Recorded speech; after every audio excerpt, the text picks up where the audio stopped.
There are so many factors to gentrification. One of them is when older people who bought their place decades earlier just can't keep up with the repairs. They might be living on Social Security and need a new roof, for example, because it's leaking. But that's a huge chunk of money. So you can see why they might feel pressure to sell, especially if an investor shows up offering 10 or maybe 20 times what they paid for the house. They move to another place with a good roof. The investor fixes the house, sells it for big money, and gentrification rolls right along. But now an organization in Portland called Take Ownership PDX is trying to stop that cycle. Christelle Kumwe explains how. Betty Loving had family in mind when she bought her Northeast Portland home in 1992. I was ready to have a granddaughter, and I wanted some place where she could play, off the street. The big backyard also meant she had plenty of space to garden. It was so wonderful and exciting. I got out here every day after work. But recently, Loving got sick and hasn't been able to do much around the house. Her roof started to leak and she had electrical issues. Loving couldn't afford the fixes and worried she might have to sell. At least once a week, somebody would come and knock on the door or send me something in the mail. We want to buy your property, you don't have to do anything. She wasn't ready to let go.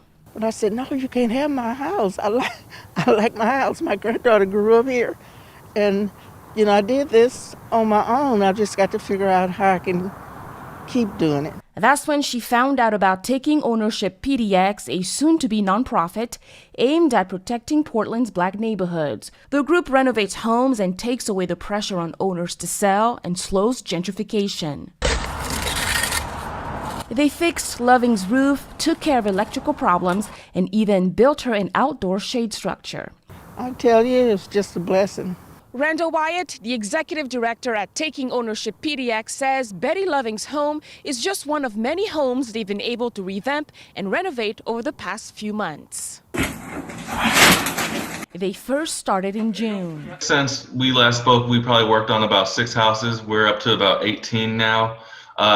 Work ranging from about big jobs like roof replacements. 73 families in need are on the wait list. That's a big number for this small but mighty team. So typically it's just me and my project manager, Zach. We'll go out there and we'll take a look at the area and see what services we need, and then we'll just use the funding to purchase the services. Services that are free to homeowners. And that's the thing that shocked me, I said, well, okay, now how much is this going to cost me?